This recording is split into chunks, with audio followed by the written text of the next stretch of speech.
Geriatric care, confusing emergency room full of noises. Gina, they are talking about me. You need to go over there. Delusions, paranoia, and confusion, exacerbated by a hospital stay due to pneumonia. On top of Parkinson's disease, dementia is so misunderstood in an emergency room. My dad, I wrote that a year ago. My dad was in the hospital for dementia, and I met my mom at the emergency room. And for some reason, this emergency room has what they call split rooms. So there's a physical wall, but then there's a space with like a shared door that goes across both of them.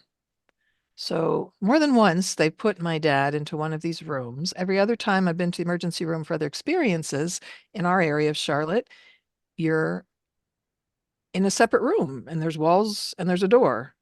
Um, so you're separate, you're isolated. And yet here's my dad, who's got advanced dementia and Parkinson's, and he's dealing with pneumonia. And so his alertness and all these things are affected.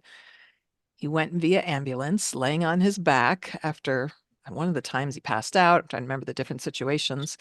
So they wheel you in, right? You're wheeled in from the emergency room off the ambulance, facing the ceiling into this room, and then you can't see what's going on around you. He's got vision problems to begin with.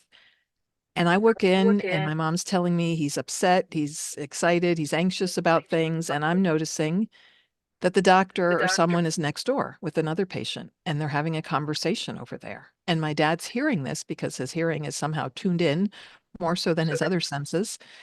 And he's like, they're talking, you need to be over there, you need to know what's going on. And he is desperately trying to make sense of his surroundings. And that is something that has been almost all of the time with my dad and his dementia. And, there's a huge difference with Parkinson's dementia and other dementias. And with my dad being so logically minded, so engineering based, he's always trying to figure things out. And, imagine having dementia, being confused, your brain's not functioning properly, and you're trying to figure things out. That's how behavior problems happen in the geriatric population. And so he's trying to figure this out. He's trying to make sense. He's hearing all these sounds. He's, who knows what they were talking about, if, that he was taking it in and internalizing it, and he was anxious. Who wouldn't be? So I'm there to help him calm down, and I'm taking all this in. I'm tuning in. I'm kind of in a comfortable place when I'm in a hospital or situation with my dad, just because I've worked in healthcare for so long that I kind of understand some of the underworkings, even though I haven't specifically worked in a hospital, which maybe gives me a little bit of that outside perspective of looking around at my environment. And as an OT, that's my job, is to notice the environment, how it affects people, to notice how people are functioning in their surroundings. And so here I am looking at this place going, these people, this is a busy hospital in a busy city.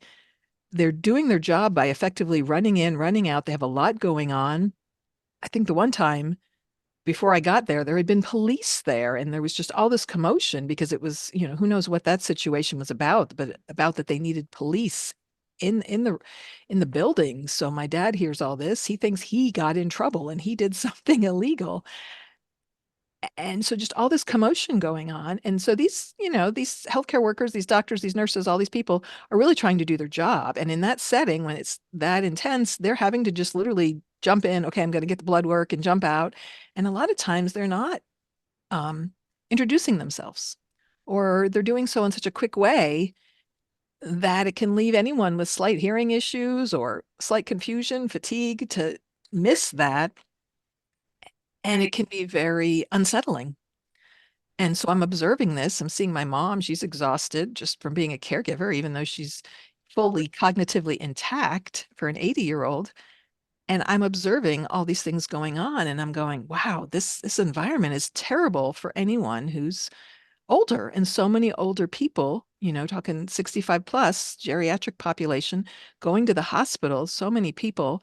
I saw this older man just out in the hallway because they didn't have a room for him. And I just wanted to go over and hold his hand. I'm like, what? How awful. He's there alone, you know, and just in the hallway, and there's all this commotion going on about you. And I'm like, what a terrible setting for someone who's, you know, already dealing with other issues. And just any kind of confusion can be exaggerated.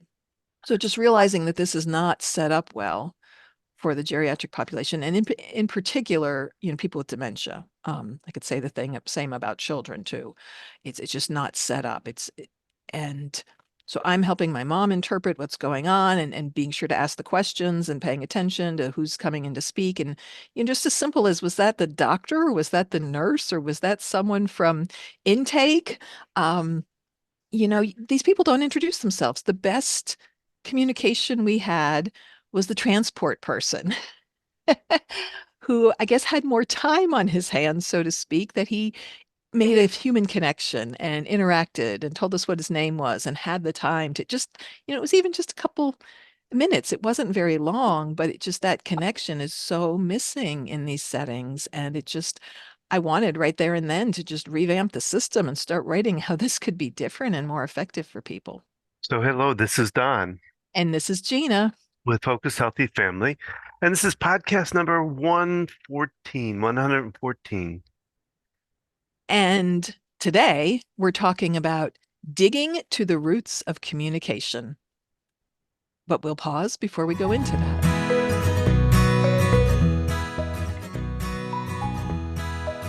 And today we're talking about Ask the OT.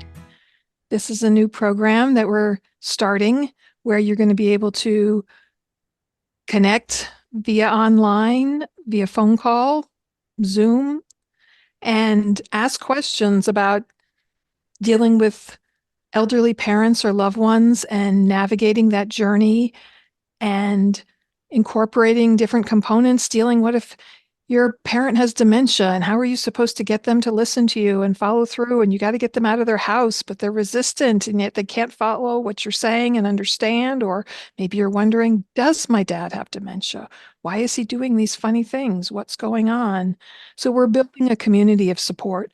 My years of experience as an occupational therapist working primarily in adult and geriatric rehab, and my background also with my family and helping my father navigate the journey of Parkinson's disease for the past 17 years and seeing his decline and his issues with dementia and all the families I've worked with over the years in working with this population. I want to help other people with all this information and experience that I've accumulated. And I know how disconnecting it to be. You're juggling multiple things at once. You're going to work, you're taking your kids to high school activities, and now you're helping your parents navigate it. Maybe it's a long distance thing. So come join us in our community. Yeah, Gina will be doing her first live kind of Q&A talk on April 2nd, 7 p.m. You can find out more about it by going to our website, focusedhealthyfamily.com. And actually, we have a little logo up there about Ask the OT, whether you can click on that and you'll find out more information about how to get involved with this community that we're building. So check us out, and we look forward to you being there asking your questions. Starting April 2nd, but it's good to join now and get involved with the community. There's a lot of resources up there for you to be able to pull, and we look forward to talking with you. Yes, feel free to send us questions you have now.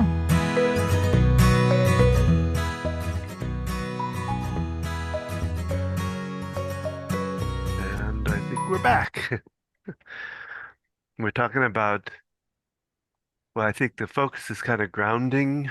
Digging to the roots of communication. So I came up with this topic and these words, and Don's like pulling together because I did this just today and didn't give him time to kind of prep himself. So I ask your forgiveness, Don, as we delve into this, and we'll see. Oh, Espíritu Santos. That's forgiving. Um, hopefully no one finds offense in that. Sorry, it's an Um, old Catholic thing.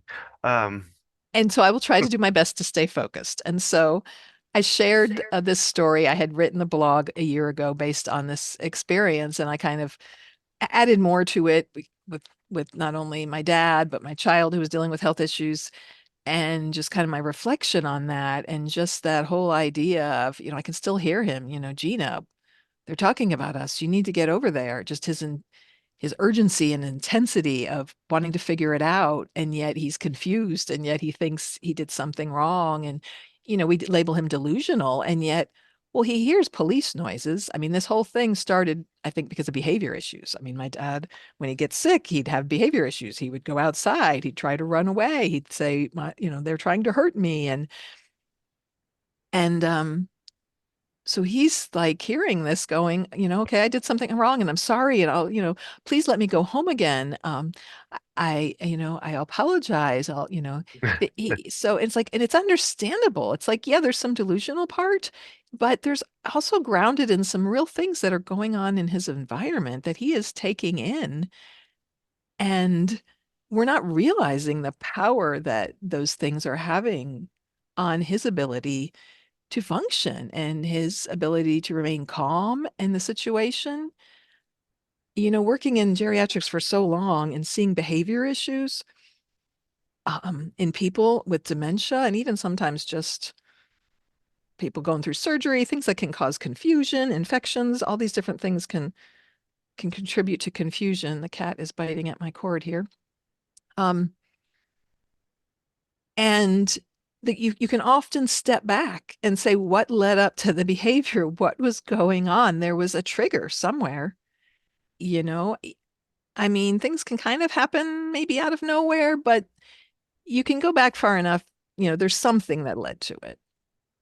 And so we need to pay attention to these things and it, I got thinking about this whole topic before I even thought about this story, because I realized how important it is for us to be grounded when we're communicating with people. Well, so let's step in here with while you were telling your story, I got a few moments to go into about grounding because I've believed in it for a long time. I've worked with it with my clients, I did just a little research because I remember it's about ions, about negative and positive ions and I always got confused whether which was putting out which, and I was reading about it, and the Earth has a lot of negative ions, and the problem that happens for us, we tend to get overcharged with positive ions by all the things like, well, just what you were talking about, all the things around, like where your dad was at the emergency room, the electronic equipment there that's being The overstimulation, overstimulation, the cell phones put out, all of that. And so literally grounding yourself by going out and putting your feet into the earth or doing it with a cat, is grounding into my skin. the earth helps to balance that out and bring down the positive and kind of balance out um and I just thought that like I said, I had learned that a long time ago. I think it was Dr. Kilbane actually that talked to me about grounding the first time. And um, so I've used it with patients, so it kind of goes into, because it didn't help your dad in being able to communicate with them because he was overcharged Well, with, and there was no source of grounding yeah. for him. I mean, he's literally up on what I call a table. It's the ER beds, which are basically stretchers. So literally physically grounded. But also he's in a strange environment. Mhm. He's left where he was. His vision is already impaired and he's laying down facing the ceiling. I mean, just that alone. If you can envision yourself being taken in an ambulance, you're in this position and you're wheeled out, bumpity, bumpity, bumpity into a hospital. So you don't really see very well, especially if you have limited peripheral vision and you're maybe not even fully alert, and then coming into this room and you're hearing, taking in all this stuff that's going on around you. And because you're still and you're stuck, our hearing gets amped up when we can't use other senses. And just trying to imagine that for us, healthy young people who don't have extra challenges. And it feels overwhelming when I think about it. And so just that ability to ground. I'm pulling my thoughts back together because I was going to tie in. So we talk about grounding. We talk, I learned it when I learned Reiki. I did Reiki training and, standing on the earth and connecting with it. And you can do exercises where you're literally feeling yourself connect with the roots that are going down, through your body, thinking about yoga and other meditation and other practices that involve this. And I got thinking about, other things that ground us besides like, I'm going to do grounding now, getting sick. Don was sick recently, and then I came down with, I guess, something similar. And when we're sick, we're really in our body, especially if we stop and give ourselves time to rest and recover. And I know Don did a great job this time. He's like, okay, I tend to just go, go, go, go, go. And he let himself rest for a whole day. That was tough. And yet, it was a grounding. When we get sick, it's like our body saying, pay attention right now. And so, because we're dealing with congestion and coughs and other things, I mean, it's sort of a grounding into our body that we're having to tune into our body, take care of it, and pay attention to what's going on. Um, I don't know if you have on, I didn't see on the, but music is very grounding too, I think. yeah, it can be, and It can be. I it mean, can also, it can be a stimulator though at the same well, it time, can but also help us escape and, kind of take us away from the problems of right here and now. So, like, you're sick, you're right here, you have to deal with it in some way or shape or form, or it it's grounding. Being in a situation with a difficult conversation and having to um, express concerns and feelings. We were recently on a virtual call with one of our kids, a student program, and people were speaking up and sharing concerns. There was lots of change happening in the organization, and they were trying to process things. And so I'm hearing things coming in, and I'm having to try to speak and share myself. And in that process of dealing with that, and then coming out of it and reaching out to people, it was grounding. I was in the situation. I was like, okay, this is what's been going on. I'm having to deal with this, thinking through it all. In a sense, if that makes sense, it was a grounding. Do you help Don ask the questions to help me clarify? Because in my head, it makes perfect sense, but I realize, um, I'm trying to. Well, I mean, one, you're on an electronic basis on this on so that itself can be, on eh, an electronic. Oh, you mean on like the call? Well, on the call, I but mean the experience of, because it could be in person, the experience of being in a difficult decision, having to make decisions. It's like every time one of my family members went in the hospital, it's sort of like got to deal with right here and now. And that experience in itself is grounding. It forces you to think about what matters most and deal with the situation. And so for this, it wasn't that urgent, like, Don's being rushed to the hospital. I've got to just take care of what matters. I got to, simplify. You just laser focus on what you really have to do and let the other stuff go. So this was you're in a difficult situation. You're dealing with multiple people and having conversations and having to flush things out.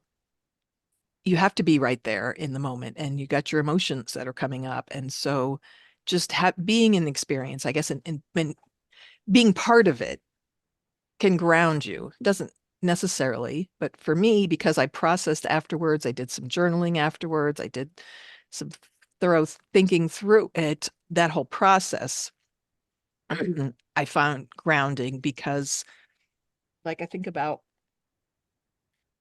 if I'd been in a situation where I wanted to speak up and I didn't many times in my life, I came away frustrated and thinking about what I wish I had said and I could have said, versus even if I speak up and even if it doesn't come out the best way, I've participated.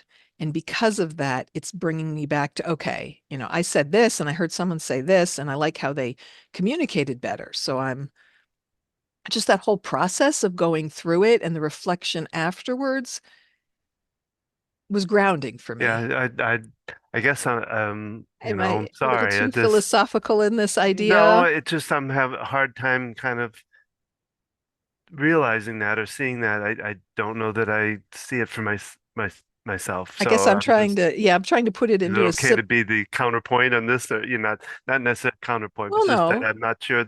if it's resonating with me, if I That's really that's understand it. okay. So And I guess I'm trying to simplify it in that having to go through a difficult situation, getting through it, and taking the time to process what happened and, going within with it can be grounding.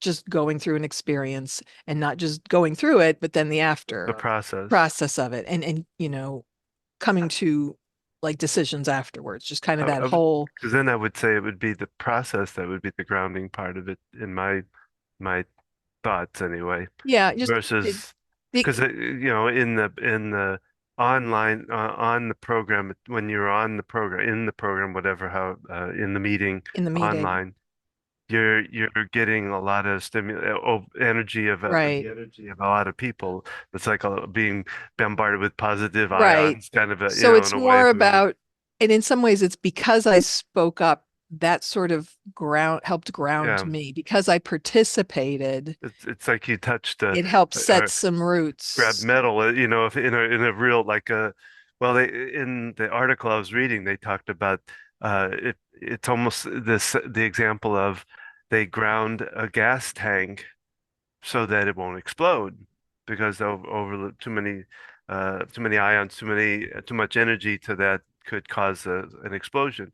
Well, you're putting that out there was kind of like grabbing and holding a piece of metal to ground yourself in a way. I don't know if the kind of an Yeah, that analogy, I'm thinking of another story that would have been perfect for this. When the lightning strike happened on the lake when my parents lived there, and we think what happened because the furnace in their basement started on fire was that it traveled through a gas line, that the gas they didn't have the heat on. It was summer, but so there but wasn't it gas there. traveled through it and they had to cut the switch off, but they didn't have the switch off. So Um, um that was quite an experience. We'll tell that story some other time. Yeah, and so there's several components and there's several layers here of what we're talking about. And I'm I'm just thinking about, we talk about grounding in a spiritual sense, in a, mind body kind of sense. And I'm realizing there are other ways, we ground, when we get sick. I guess it's an opportunity to really tune in and ground. And maybe we don't always take it. Like, okay, you know what? I'm sick. I'm gonna stop working. I'm gonna take time to take care of me. And so kind maybe of it's tune in. it's maybe the opportunity to reground, because your body is screaming out. Over the years, I've gotten sick and I began to realize that it was my mental health that was suffering. And when I was struggling, I would literally manifest physical illness that would force me to slow down and to stop and take care of myself. And eventually, over my adult life, now that I'm 54, but I mean, more recently than just now, realizing that I have to take those mental health days. I have to stop and be like, okay, I'm getting overwhelmed. I want to take a pause before I get sick with pneumonia, the flu, whatever it is out there. We become depleted, and then our body's more susceptible to things, viruses, and things going on. I did that to take a drink of water and then kept Push it talking. out a little bit. Um, Um, And so, just being aware of that and I guess being aware of seeing those little opportunities of things that can help to ground and connect us. It's like connecting with people. With COVID, we were all separated and social distancing and, um, you go to the grocery store during that height of that and people weren't talking to each other anymore. And so just thinking about these little ways that we ground ourselves as we connect with people and just how important, those day-to-day kind of experiences are in grounding. well, to tell the story of the how I used this one client that I had that I used grounding. I've used it with a couple in fact, I've used it with a couple kids before, and kids get a kind of a kick out of it because we have some fun with it and they get out barefoot. A lot of kids like to get out and run around barefoot. Because we used to do that with our kids too, take them out when they were a little anxious or whatever, we take them out.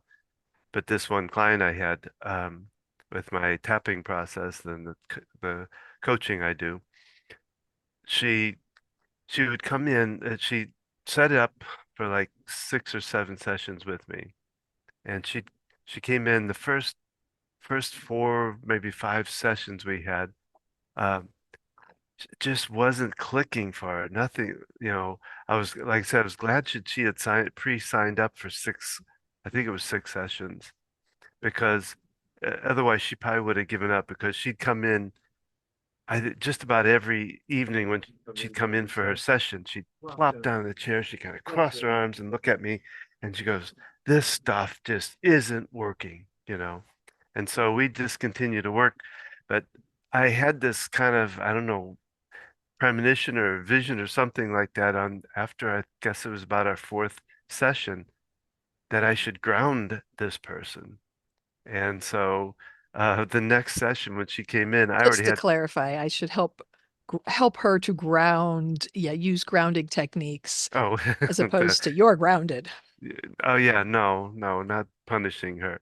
Um, so the next session, when she came in, I actually had my shoes off already, and she kind of came in going, "Why are your shoes off?" And I said, "Well, guess what? Yours are going off too, because we're gonna go do something a little different." And she was like, "What do you mean?" She was a little hesitant about it, but she did it. And we went outside, in the office right outside the door, and I had her ground her feet in, and then I do kind of So were you on concrete? Were you on the grass? no, we we took our shoes off, or she took her shoes off out on the concrete walkway and then stepped out onto the So grass did that you have was socks on? Did you have, just bare feet, okay, so you were bare feet barefoot, and you stepped and stood in the stepped and grass. stood in the grass, and then I had her kind of just squish her feet into the grass a little bit, not digging real deep in the dirt, but just kind of really get a real feel of the earth and the grass. And then I had her close her eyes, and I said, "Now I want you to imagine."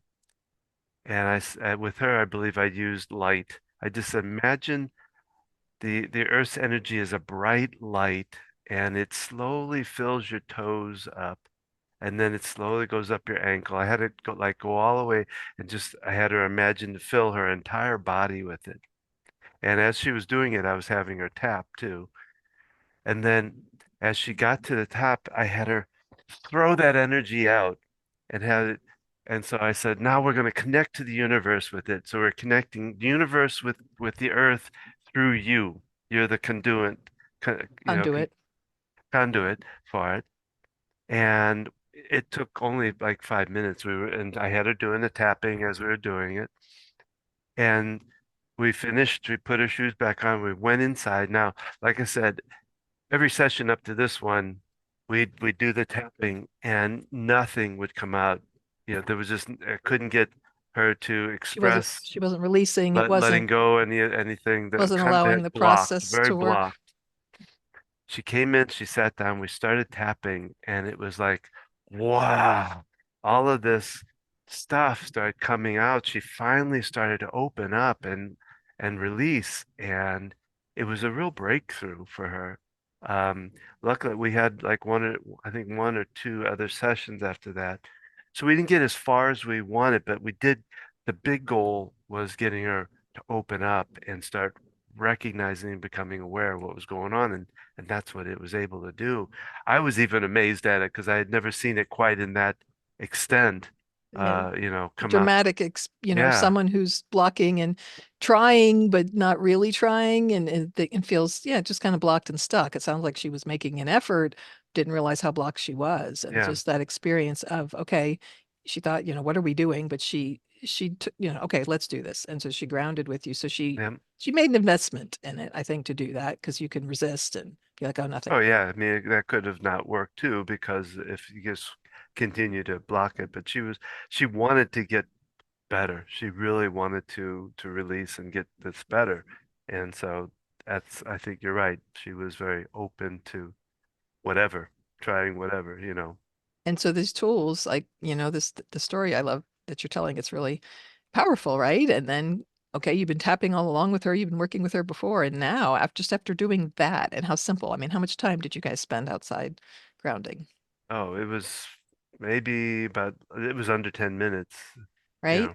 Just that one little thing, 10 minutes out of our entire day, out of an hour session. And then you came back in and did the same things you had done before with her, right? Yep. And wow. Um, the power of that. Yeah. I just wanted to back up. I had a couple different thoughts with as we, talking about these. Kind of what sparked it was realizing that how our emotions can affect how we communicate and where we're at in the processing of something. I had the contrasting experience um, of yesterday. There was that whole um, online phone call with the meeting, but earlier in the day, I made two phone calls to a continuous care retirement facility where you find independent assisted living, all the levels, and also to another assisted living that has a memory care to set up appointments for my mom and I to go look at them and check them out. It's something we had talked about, her and I told her I'd reach out, to these companies and do this. And so I finally sat down to do it. And I was able to, I left messages for the people. They called me back. I asked for the right person to speak to, which apparently is marketing. And I was able to speak very calmly, clearly, and concisely, even though this is kind of an emotional issue in thinking about this. I was able to state, what we were looking to do, questions we had, remembered, how much time do we allow for this? Kind of think they helped me think through some other thoughts and ideas, just as far as if my mom is thinking about moving, how important it would be to get my dad settled somewhere first, because for her to try to sell her house with my dad still living in it, with his dementia, how difficult that would be. Um, and just, these different ideas and thinking through all of this. So I came off those phone calls just feeling so empowered, when we're capable of something and we go into it with confidence and that comfortable feeling. And I realize it's, I've worked in this field for so long. It's like when I go into a hospital to help my dad out, there's a bit of confidence there because I understand aspects of the system. And I also knew because I was helping my mom. So I'm a little bit removed from it, right? I'm not as enmeshed into it. Um, and it's been something we've been talking about for years. And then because I've moved further away from them, looking at facilities near me. And so there's been all this time.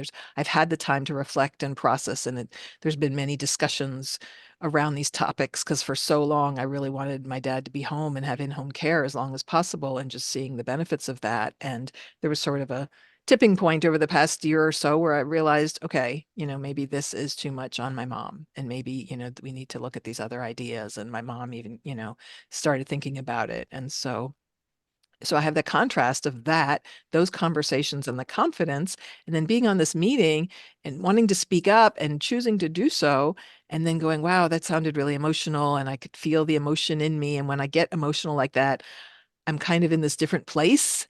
And I can't always see, like I was asking you for feedback, Don, because I can't always see how I'm reacting because there's just so much emotion behind it. There was so much unprocessed stuff that had been building up. Um, and, and then I heard other people speak. I'm like, oh, wow, they said what I wanted to say, but they said it so calmly and clearly and concisely. And so just that process of me reflecting through all of that and seeing that contrast and realizing when we're not dealing with our stuff, when we're, then we can't effectively communicate. And it speaks very much to your example. Um, this woman, she was trying to deal with her stuff, but because she didn't have that connection, she wasn't able to communicate. She wasn't able, because when you're tapping and the work you do, people are bringing up issues, right? And they're not only bringing up the problem, but they're able to have breakthroughs as far as releasing emotions, and which is, what I do in journaling, what some people do in meditation, right? All these different practices. And so like for her, she needed to be grounded, reconnected to move forward in that. And, um, ooh, I lost my thought. In order to effectively communicate, we need to process. So like if I go into that meeting and I hadn't been participating before, I've been kind of silent and in the quiet, and now all of a sudden I'm like, okay, now it's time. My child has already chosen to leave this organization, and so now I can speak up because she hasn't wanted me to intervene. And so now, now I'm going to speak up. And so it just, can become quite an explosion. And that whole meeting was very jangled because everyone was trying to be respectful and kind, from students to adults, and talking around things. And yet there were so many issues and there was just so much happening that it's like people weren't really hearing other people and what they were saying. And I kind of was like observing all this and like taking it all in, like, wow, this person just said this and they totally ignored that aspect. And, you're getting lost in semantics of how we name team captains and things when you're missing the big picture is the problem. Uh, So just thinking about how in different situations when we communicate, whether we're a healthcare provider taking care of people with dementia, whether we are that family member trying to advocate for a loved one, we're a parent of a child in whatever, a new situation, going to school or having to participate in activities or therapy services or other special needs um, appointments and such, that if we've got all this emotion going on, if we don't have an outlet for dealing with it, if we don't have a source for grounding, for reconnecting, for releasing, then we're going to be far less effective at communicating. Well, so I'm trying to think of other things you can. Well, I think it would be important for awareness too. Like for instance, when you were talking about your father in the emergency room, and is like you talk about advocacy, and I think part of that is being aware of what the stimulations are, what are causing it, so that you can at least work around it or change it, or I don't know if that makes sense or not. No, it makes perfect sense. And so there's the two parts. There's the awareness of it, and there's also the commitment to do something about it and realize how important it is. Because on some level, some people have awareness and they're like, but in this environment, we just have to do this because this is how we operate. And, I'm sorry, I didn't realize I didn't introduce myself or whatever. Um, and there's also making it a priority, you know, how these outside stimuluses, it's like when another family member was in the hospital and there were behavior stuff going on, and I looked at what they were feeding them. And then you read a flyer that they're provided about anxiety and how your diet is important, and yet they're putting things into their diet or they're not giving them the proper nutrition and what they need.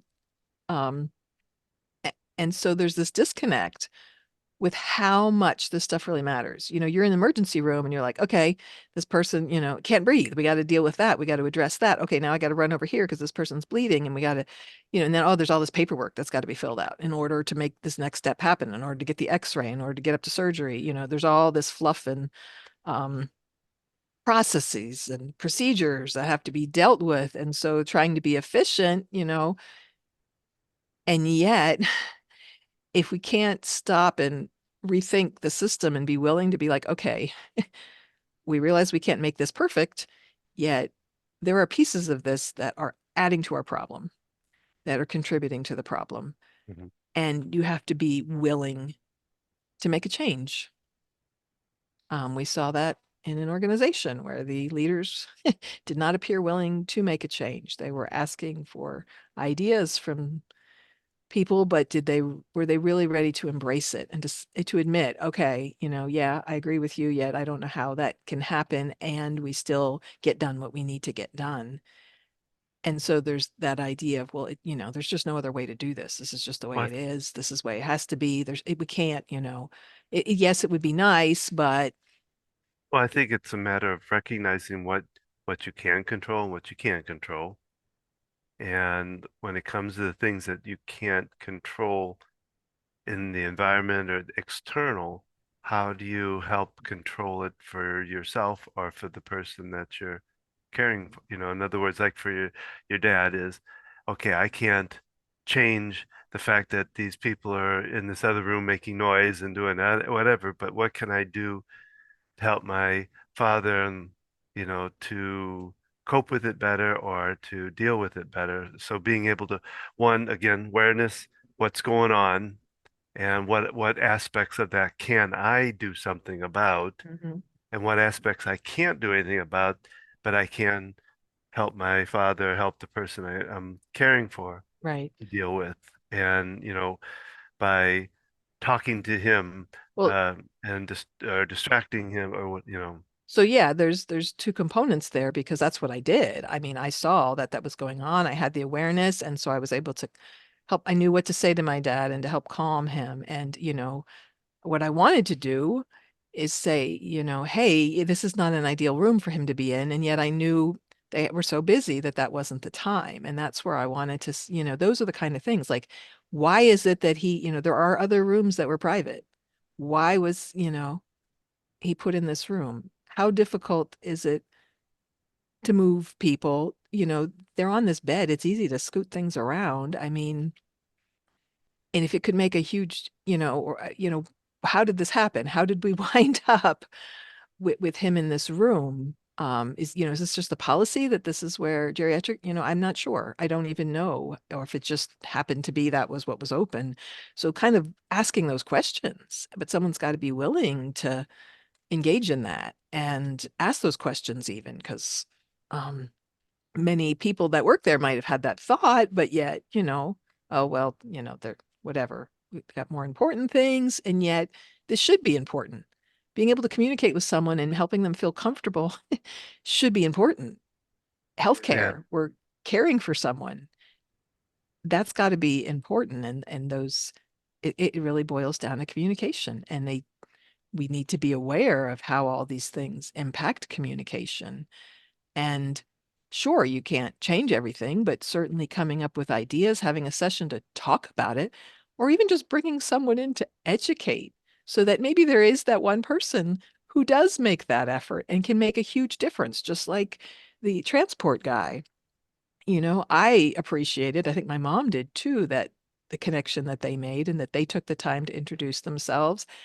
And it helped me realize, other people aren't introducing themselves, having that contrast. And so sometimes it's just a matter of being open to letting people come in because some of them, don't have much experience in geriatrics and understanding of dementia, even though they got a little bit of it in school, they don't fully grasp it the I way think it, someone who's worked with it and has a family member with it. I mean, in a way, to speak towards the hospital or the whatever the location Facility. is, um, that it is somewhat they have.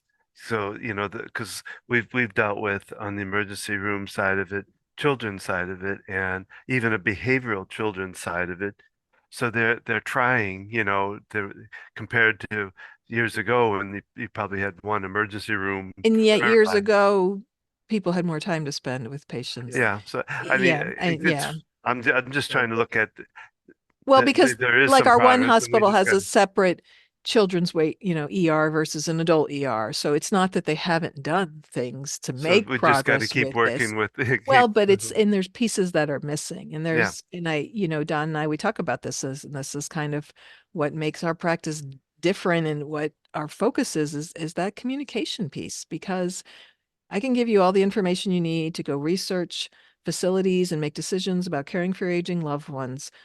Yet, if you're not addressing communication with all the people involved and how you're communicating and using the skills and being an advocator and a listener, then you're going to wind up possibly miserably unhappy and grumpy and having to spend far more energy dealing with everything than if you can effectively communicate. Does that make sense? And it kind of has to come from the patient side of it, the caregiver for the like the family, the wife, the partner, whatever the caregiver of that loved one is. It kind of has to come from them in a way because the complexity of, like, your father has Parkinson's and dementia and back issues.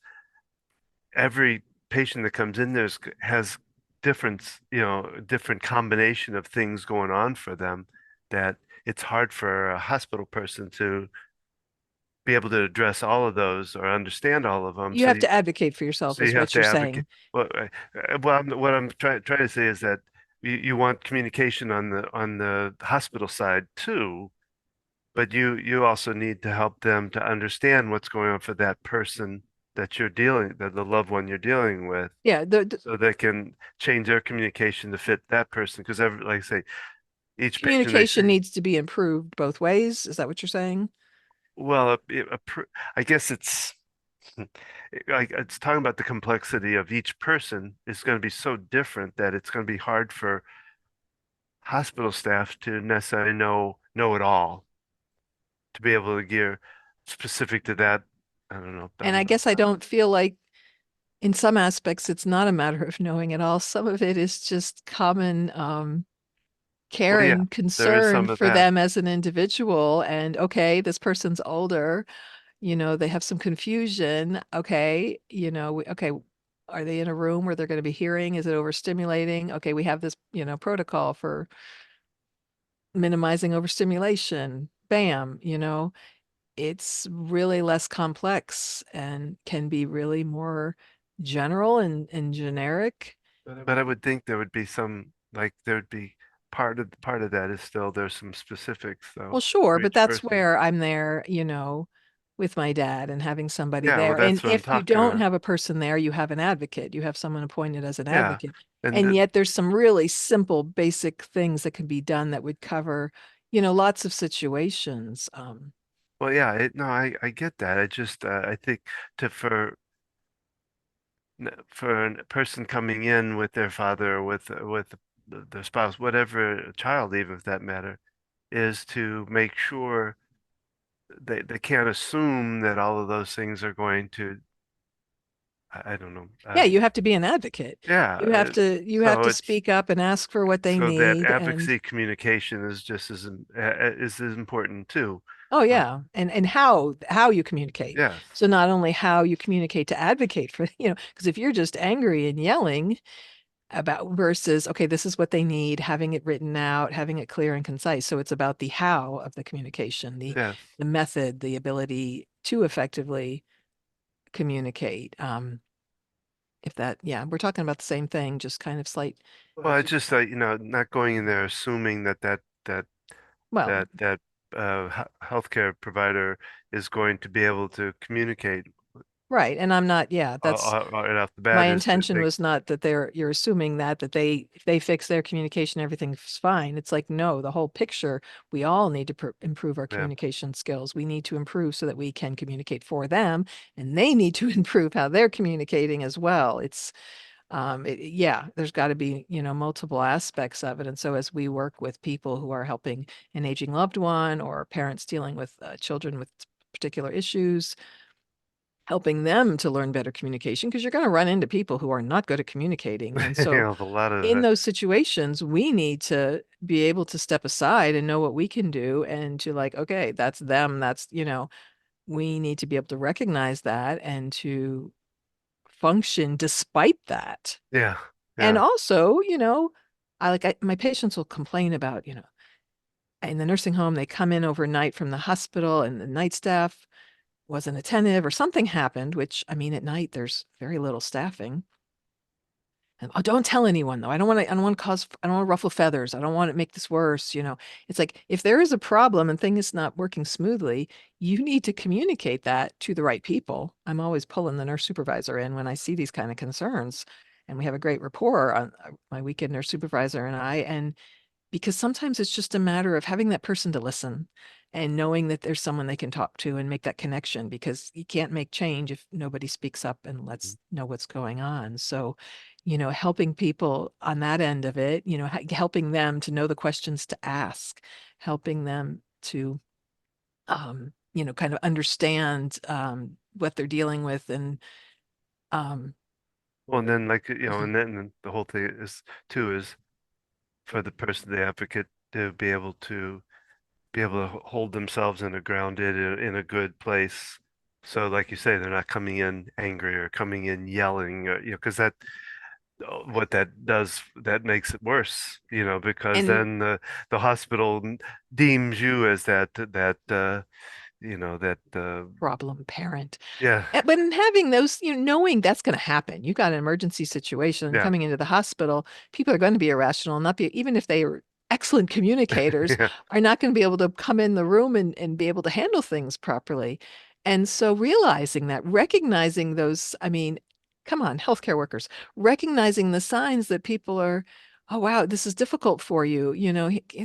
Come here and sit and let me just listen to you for a bit. Let's step aside. Being that person who's stepping up for that person. Like a lot of times in the hospital, can I get you something to drink? They'll reach out to the parents, the family members of the person that's there at the hospital. Um, and yeah, that's great. And also, how about we say, we have the space for you. Can I provide someone in here to be here with your loved one because they get scared when they're alone? Or, how can I help you to take a break? And Don and I, we were great, at this as tag teaming.